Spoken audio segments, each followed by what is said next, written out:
Salut! Nous voici donc pour ce troisième épisode du podcast Letty sans filtre. J'espère que tu as passé une super bonne semaine. Moi, ça va très bien. Je suis toujours aussi contente d'être là. Cette semaine, on va continuer sur le sujet de l'épisode numéro 2, qui était Qui dit mariage dit divorce. Surtout, n'hésite pas à aller écouter l'épisode. Donc, je donnais un petit peu mon avis sur le mariage, le divorce et comment ces deux notions sont étroitement liées. Et en fait, en faisant cet épisode la dernière fois, je me suis mise à cogiter et du coup, je me posais la question de mais qu'est-ce qui fait que 46% des mariages se soldent par un divorce en France? Donc je me suis un petit peu penchée sur la question. J'ai envie de dire que cet épisode, c'est peut-être un épisode plus débat. Je vais te donner juste mon opinion. Surtout, n'hésite pas à me dire ce que toi tu en penses. N'hésite pas à partager selon toi les raisons des divorces aujourd'hui. Tu peux le faire dans les commentaires de cet épisode. Tu peux aussi tout simplement laisser ton avis à propos du podcast. Tu peux aussi m'envoyer un DM, que ce soit sur TikTok ou sur Insta, où tu me retrouveras sous Letty sans filtre. Donc voilà, n'hésite pas à me partager ton avis et n'oublie pas surtout que ceci est une vidéo podcast, je suis même pas sûre, et que donc tu peux retrouver la vidéo, tu peux me voir sur YouTube et pareil, tu peux me laisser ton avis sous la vidéo et on peut échanger et débattre par rapport au sujet, ça me fera super plaisir. Entrons dans le vif du sujet. On va, je pense, commencer tout simplement par le concept du mariage. Le mariage, à la base, qu'est-ce que c'est ou qu'est-ce que c'était? Si on regarde ça de plus près, surtout en ce qui concerne les mariages traditionnels dans le passé, le but c'était vraiment de réunir deux grandes familles, un peu comme on réunirait deux entreprises, pour avoir plus de pouvoir, plus de terre, plus d'argent, une sécurité financière, bref, pour vraiment avoir plus de contrôle en général. Donc le mariage à la base, c'est un contrat. C'est un accord qu'on passait entre, oui, deux familles juste pour obtenir plus de choses, mais il y avait vraiment rien de romantique, il y avait pas d'amour. Très souvent, les gens qu'on mariait ne se connaissaient pas. C'est pas du tout basé sur les sentiments des deux personnes qu'on allait unir. C'était vraiment, si on marie cet homme et cette femme, quel sera le bénéfice pour notre famille tout entière ou pour les deux familles en elles-mêmes. Ça n'avait rien d'émotionnel. Et j'ai envie de dire, en soi, bien évidemment, dans le passé, tout ça, ça avait du sens puisque la femme ne travaillait pas, n'avait très souvent pas accès à l'éducation, n'avait pas de compte en banque, n'avait pas droit de vote, elle avait pas son mot à dire. La femme, elle était juste là pour faire fonctionner la maison, pour faire fonctionner le foyer, pour éduquer les enfants. Elle était aussi là pour assurer la descendance puisque c'était aussi énormément ça. Il fallait en tant que femme être enceinte de garçons pour que ton mari puisse en fait faire perdurer sa lignée et pour que l'héritage soit transmis aux garçons. Mais ça, c'est dans le passé. Maintenant, on est en 2024. Il faut se rendre compte des choses. Il faut aussi accepter que les choses, elles ont changé. Je pense que nous, les femmes, on a accepté, on kiffe. Il y a encore énormément de travail à faire parce qu'on n'est pas non plus sur un système tout à fait égalitaire. Hein. Bien sûr qu'il y a des disparités et moi, j'ai envie de dire, je suis très chanceuse, je suis en Europe. Voilà, je suis française. Après, je vis en Pologne, je vois les différences. Très franchement, le système patriarcal ici, il est encore super présent. La place de la femme n'est pas la même qu'en France, même s'il y a une évolution. Mais c'est clair qu'il y a encore énormément de pays et de zones dans le monde où les femmes n'ont pas leur mot à dire et où le mariage est toujours conçu comme un contrat entre deux familles qui sera juste bénéfique pour ces familles, qui apportera plus de pouvoir ou plus de terre. Et la femme n'a rien à dire. Maintenant, moi, je me projette sur un modèle beaucoup plus européen. Là, je vais te parler de situations qui s'appliquent à nous, les femmes, en Europe en général. Encore une fois, je reste dans une optique de couple hétérosexuel puisque, voilà, c'est ce que je connais. En plus de ça, moi, je n'ai pas d'expérience en ce qui concerne les couples de même sexe. Je ne sais pas si il y a plus ou moins de divorces dans les couples homosexuels. Donc, franchement, je vais juste m'en tenir à ce que je connais. Et en y réfléchissant, je me suis rendu compte que nous, les femmes, maintenant, on bosse tout autant que nos conjoints. On peut donc s'apporter notre propre sécurité financière. On peut payer nos factures. On peut se faire plaisir. On peut vraiment prendre soin de nous et on n'a plus besoin d'un homme pour ça. Et je pense que c'est là, en fait, qu'il y a vraiment un décalage. C'est que pour nous, les femmes, maintenant, le mariage, ce n'est plus synonyme juste de, voilà, mon homme, il va au travail, il va subvenir aux besoins de la famille, il va nous offrir un toit au-dessus de la tête et il va faire en sorte que le frigo soit plein et nous emmener en vacances. Non, ça, c'était avant. Et j'ai envie de dire que c'était, il y a une ou deux générations parce que finalement, pour ma mère, c'était comme ça. Au début, quand elle arrivait en France, elle avait pas d'emploi. Donc, c'était mon père qui allait au travail et qui payait le loyer et qui faisait en sorte que, oui, on ait des vêtements et qui a à manger et qu'on parte en vacances. Sauf qu'éventuellement, elle a trouvé un taf et qu'elle a gagné cette liberté de pouvoir aussi nous fournir ce dont on avait besoin. Et à ce moment-là, en fait, faut comprendre que pour nous, les femmes, c'est tout à fait normal d'être en mode, bah attends, moi tout ça, je peux me l'apporter, cette sécurité financière et je peux m'offrir ces vacances. Et donc pourquoi est-ce que je serais mariée avec quelqu'un qui, oui, ok, il va au taf, donc il fait autant que moi en dehors de la maison, mais quand je rentre, il met les pieds sous la table et il faut rien. Ou même si il participe pas à valeur égale et que moi je dois lui rappeler de faire ci et que moi je dois faire la to-do list et que moi je dois lui envoyer un message. En fait, au bout d'un moment, bah, c'est ce qu'on appelle la charge mentale, ça nous donne quand même plus de travail. Et c'est là que le décalage, il est pour moi majeur, sans compter après, enfin je veux dire le comportement, le manque de respect ou je sais pas, si ton homme il va te tromper, bah oui forcément, ça c'est des raisons pour lesquelles tu vas pas rester marié. Mais moi je pense que ça c'est la base, c'est que pour beaucoup d'hommes encore de nos jours, être marié ou être en couple, ça veut dire ok, faut que j'assure au niveau financier et une fois que ça c'est fait, moi c'est bon, j'ai fait ma part et elle va faire le reste. Alors que je suis désolée messieurs, si vous m'écoutez, bah nous on a besoin de plus en fait et on a envie de plus et c'est tout à fait légitime puisqu'on peut apporter tout autant au niveau financier et au niveau sécurité. On veut aussi un compagnon qui soit là en tant que support émotionnel. On a envie de quelqu'un qui nous respecte. On a envie qu'il y ait une équité à la maison, qui partage les tâches avec nous. On a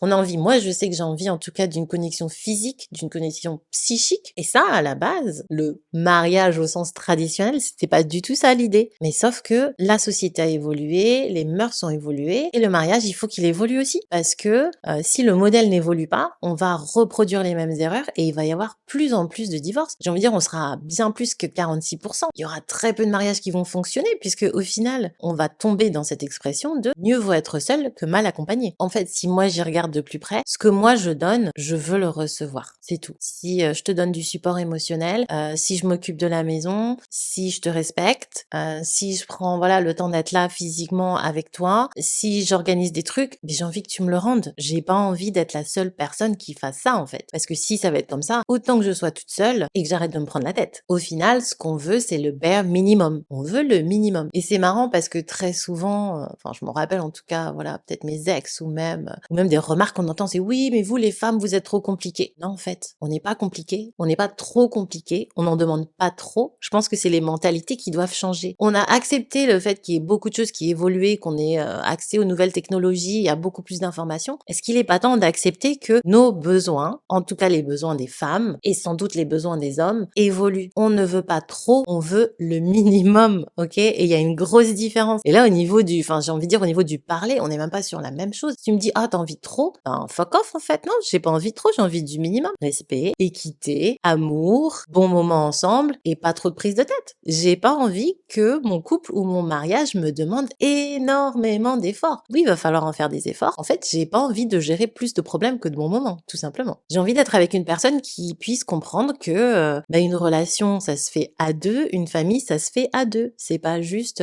papa va au boulot ou mon mari va au boulot et une fois qu'il rentre à la maison, hop, il se déconnecte et il a fini. Parce que du coup, au final, on se retrouve sur une situation où on a tous les deux un taf, mais quand moi je rentre, moi j'ai le double de travail, j'ai 2 emplois. Et je sais que par exemple, voilà, à l'époque de nos parents, c'était vachement normal. Et en Pologne, c'est toujours le cas de maman a un boulot la journée et en fait elle rentre et double emploi. Il faut qu'elle s'occupe de la maison, qu'elle fasse les courses, qu'elle fasse le repas, qu'elle lave le linge, que voilà. Pendant que monsieur fait autre chose, monsieur décompresse.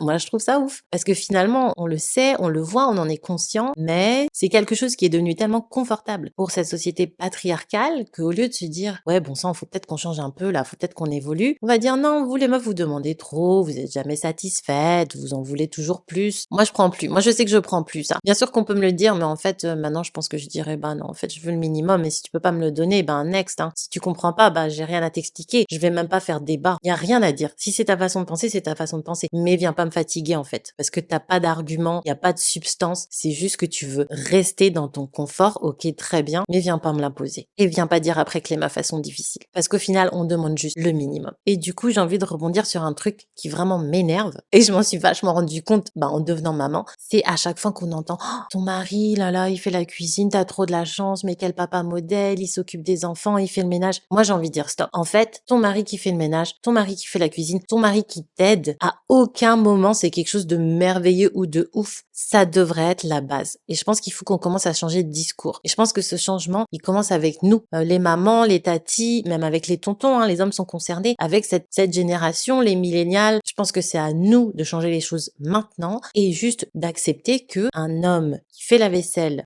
qui fait le ménage, qui fait les courses, qui fait à manger, qui met les enfants au lit, qui va les chercher à l'école, qui s'occupe des vacances ou qui prend les rendez-vous chez le docteur, il fait rien d'extraordinaire, il fait son boulot de papa, ok? Il fait son boulot de papa, comme moi je fais mon boulot de maman. À aucun moment on vient me voir en me disant: «Oh, t'as pris le rendez-vous chez le médecin, mais trop bien! T'as fait les courses aujourd'hui, mais tu gères!» Non, en fait, c'est la base et c'est tout. Alors je dis pas qu'il faut pas renforcer, qu'il faut pas, voilà, voir les choses pour ce qu'elles sont, que oui, tu le fais et ça me fait plaisir et ça m'aide et j'apprécie. Oui, il faut le dire, mais je pense qu'il faut le dire, qu'il faut que ça marche des deux côtés. Que voilà, faut renforcer au niveau de la femme et dire: «Écoute chérie, je suis hyper contente que voilà, t'aies fait la bouffe toute cette semaine, c'était trop bon, ou t'as pris le temps de nettoyer la maison, ça fait trop du bien». On renforce, on note, on voit, on dit: «OK, j'ai vu que t'as fait». Mais il faut pas le faire en mode: «Ouais, t'as le droit à une médaille parce qu'en fait t'as fait le minimum, parce qu'en fait t'as fait la base». Non, moi je trouve que là c'est mauvais et que du coup on va jamais changer cette mentalité de quand la femme elle fait, ben c'est normal, et quand l'homme il fait, ben c'est un super héros.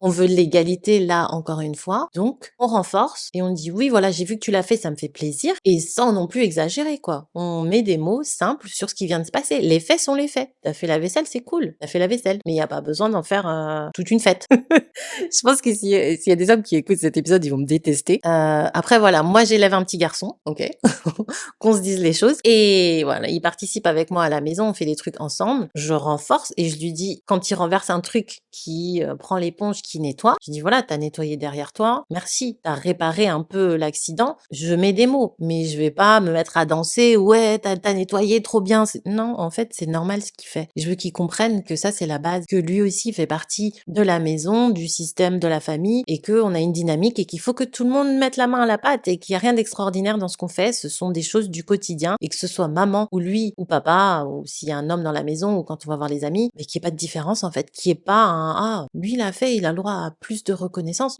C'est intéressant. C'est que peut-être que son statut d'homme lui donne plus de droits. Non, on est égaux. En tout cas, à la maison, on essaye d'être égaux. Donc voilà. Donc ça, c'est mon opinion. Maintenant, j'aimerais te parler des standards. Et en fait, je pense que les standards, ils sont hyper importants pour un mariage réussi ou une union réussie en général. Moi, je sais que je me suis vachement penchée là-dessus après ma séparation et pendant mon divorce. Et voilà, parce que je sais que j'aimerais retrouver quelqu'un, bien évidemment. Je ne souhaite pas commettre les mêmes erreurs. Donc du coup, je me suis rendu compte que ce qui fait aussi, selon moi, un mariage peut vraiment fonctionner, ce sont les standards que tu vas avoir, ce sont les valeurs, c'est aussi le fait de reconnaître tes besoins et tes désirs et de penser un petit peu à tes buts et à tes objectifs sur le long terme. Je pense que ce sont des points hyper importants quand tu vas commencer à côtoyer de nouvelles personnes. Parce que si t'as pas de standards, si tu ne connais pas tes désirs ou tes besoins, c'est un peu la porte ouverte à toutes les fenêtres. Tu vas laisser rentrer tout et n'importe quoi. Tu vas un peu, voilà, tu vas suivre le courant sans vraiment savoir où tu vas. Tu vas même, j'ai envie de dire, accepter des comportements qui, franchement, ne sont pas du tout alignés avec qui tu es. Mais parce que peut-être par peur d'être seule, voilà, tu vas prendre un petit peu, ben ouais, tout et n'importe quoi. Et ça a été difficile, hein, c'est quelque chose sur lequel j'ai vraiment dû travailler, mais je sais que maintenant, quand je vais en date, quand je rencontre des personnes, je sais ce que je veux. Il y a des points qui sont vraiment hyper importants, et si ces cases ne sont pas remplies, par exemple si je rencontre maintenant un type qui n'a pas de taf et qui n'a pas envie d'avoir un taf, pour moi c'est un red flag. Attends, parce que bon, faut pas oublier que j'approche la quarantaine, donc je vais côtoyer des gars qui sont plus de mon âge. Si passer les 34-35 ans, ou quand t'as bientôt 40 ans, si t'as pas de taf et que t'es bien comme ça, pour moi il y a anguille sous roche, franchement.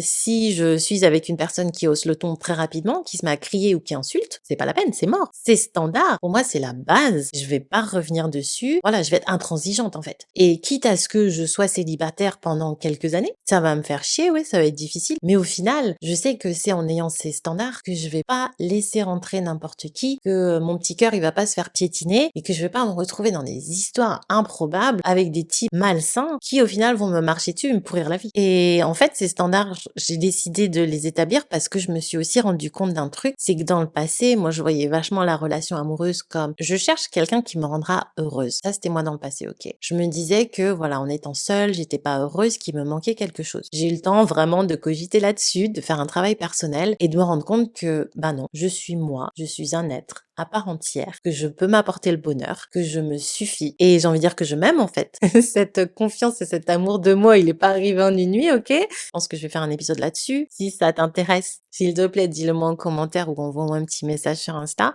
Ça a été un travail de longue haleine, mais je me suis juste rendu compte que, toute seule, voilà, je passe de bons moments, je peux me faire des petites soirées solo, surtout quand mon fils il est pas là, je peux prendre soin de moi, je peux aller marcher, je peux faire du journaling, je peux m'occuper de mon podcast. Voilà, je fais des trucs qui me font du bien, je me fais des câlins, quand je me sens seule, je me pose, je traverse les émotions quand je me sens un petit peu seule, ce qui est tout à fait normal. Et puis quand ça va vraiment pas, j'appelle mes potes en fait. J'appelle mes copines, on discute, plein d'activités qui font que aujourd'hui, je suis bien toute seule et que du coup, je cherche pas un partenaire qui va me rendre heureuse, je cherche un partenaire qui ne va pas me causer plus de problèmes. Ouais, alors je sais pas, peut-être que ça sonne bizarre, hein, mais maintenant, je veux une relation dans laquelle j'ai pas à me prendre la tête. Je veux que ce soit facile. Je veux que ce soit fluide.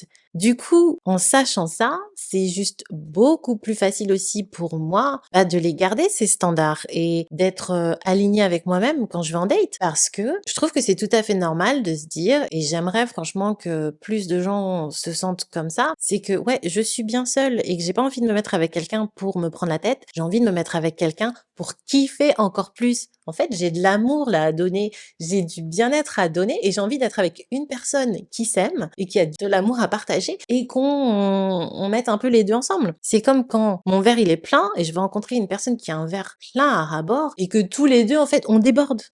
Que ça déborde de bons moments, de fou rire, de sexe, de câlins, de nouvelles expériences. Alors bien évidemment qu'il y aura des prises de tête, bien évidemment qu'il y a des choses sur lesquelles on sera pas d'accord, mais dans l'ensemble, je veux que ce soit du bon. J'ai pas envie d'avoir à expliquer à chaque fois, à convaincre, à négocier. Oui, ça va arriver, mais de temps en temps, et surtout au début, faut vraiment que ce soit du plus plus plus. Moi, je recherche du plus plus plus. Je recherche pas du plus moins ou moins moins moins plus plus plus. Je recherche que du plus plus plus. Et c'est un concept qui me va très très bien et je pense que si je veux qu'une relation fonctionne ou qu'un mariage fonctionne maintenant sur du long terme, mes standards, mes valeurs, une personne qui me pose pas trop de problèmes, avec qui je puisse communiquer facilement, une personne qui ait des objectifs communs ou qui au moins ait peut-être envie de faire les mêmes choses que moi d'ordre général, une personne qui s'aligne avec moi, une personne qui vibre comme moi en fait. Et ça, je sais il y en aura pas beaucoup. Quand tu deviens plus sélectif ou plus sélective, il y en a moins, mais c'est normal. Mais quand tu es plus aligné avec toi, tu vas les attirer ces personnes. Et je m'en rends compte au fur et à mesure des dates, je vois que les profils évoluent et voilà, et je vois qu'il y a des gens qui commencent à discuter et très vite je suis là, non, ça va pas en fait, ça ne fonctionne pas. Et ça c'est cool. Ça n'a pas été facile, hein, je vais pas te mentir. Il y a eu pas mal de pleurs, de désillusions, de questions. J'ai eu des moments où je me suis dit, je vais finir toute seule. Alors qu'en fait, si on y pense, commencer à aller en date, ça fait quoi, 6 mois, 7 mois, ça fait pas longtemps, hein. Mais les choses sont aussi très très différentes de ce qu'elles étaient quand j'ai commencé à fréquenter des hommes. Mais je me rends compte que avant tout, c'est un travail vraiment personnel. Je pense que pour assurer le succès d'une relation amoureuse, il faut déjà se connaître. Il faut que tu te connaisses toi. Il faut que tu saches vraiment ce dont tu as envie. Il faut que tu saches ce que tu aimes, ce que tu ne toléreras pas. Et en fait, il faut prendre le moment de se poser et de se dire, ok, ces choses-là, elles sont non négociables. C'est ce qui me tient vraiment à cœur. Et être d'accord avec le fait que si tu rencontres quelqu'un qui n'a pas du coup les mêmes valeurs ou peut-être les mêmes standards, les mêmes désirs, les mêmes envies ou les mêmes délires, même si oui, il y a peut-être une attraction physique ou peut-être que la personne elle te fait rire, au final, est-ce que tu te vois avec cette personne dans 10 ans si c'est juste basé sur du physique et des fous rires? Ça va pas être assez. Et je pense que ça, on nous l'apprend pas assez. C'est que il faut vraiment que tu te fasses confiance et que tu ne te négliges pas. C'est ça. Il ne faut pas se négliger. Il faut pas se dire bon voilà, physiquement il est vraiment mignon. Ouais, il m'a fait rire. Quand on fait l'amour, ça se passe bien. Mais il a pas de taf. Il a pas envie d'avoir d'avoir des enfants, je donne des exemples, hein, et il veut rester vivre à côté de chez ses parents, si tous ces points-là, ça te va pas, mais dis-toi que dans 10 ans, en fait, ça ne t'ira toujours pas. Je pense que c'est là que c'est hyper difficile de vraiment accepter qu'il y a des gens pour lesquels on a un petit peu, cette impression, on s'attache et tout, on les kiffe bien. On a un bon feeling au 1er et au 2e date et on n'a pas envie d'être seul et du coup, on y va, mais c'est pas basé sur du concret, c'est juste basé sur: «Ah, on verra un peu, j'ai pas envie d'être seule». Donc c'est peut-être dire non à un plaisir immédiat, refuser des moments sympas sur le coup pour par la suite rencontrer quelqu'un qui est beaucoup plus aligné avec toi, qui t'offrira des moments hyper sympas, mais sur du long terme et quelqu'un avec qui ça peut fonctionner. Parce que dans notre société, ça fonctionne vachement à gratification immédiate. Ça veut dire que je veux me sentir bien tout de suite, je veux kiffer tout de suite, je veux des bisous tout de suite, je veux des câlins tout de suite, je veux des messages chauds tout de suite. Voilà, je veux tout de suite. Alors que ben non, pareil, pour trouver la bonne personne, au final, ben ça va peut-être mettre du temps. C'est pas forcément agréable, parfois c'est fatigant, parfois on en a marre, mais c'est le jeu. En fait, nothing good comes easily, right? Rien de bon ne viendra à toi facilement. Et ça, je m'en rends vraiment compte. Et c'est aussi un motto que j'apprends à accepter. Alors, on traverse un petit peu des galères pour finalement atteindre l'autre rive et avoir quelque chose d'hyper agréable. Moi, je pense que ça en vaut le coup. Donc voilà, c'est ma conclusion pour l'épisode d'aujourd'hui. Bah vas-y, dis-moi ce que t'en penses en commentaire ou sur Insta ou sur TikTok. N'hésite pas à me partager ton avis et surtout, n'hésite pas à partager cet épisode avec des gens autour de toi qui pourraient avoir une opinion là-dessus. Je te remercie de m'avoir écouté jusqu'au bout et je te souhaite une très très bonne journée ou une très bonne après-midi ou une très bonne soirée. Je te fais des bisous et on se retrouve la semaine prochaine pour un nouvel épisode de Letty sans filtre. Ciao ciao!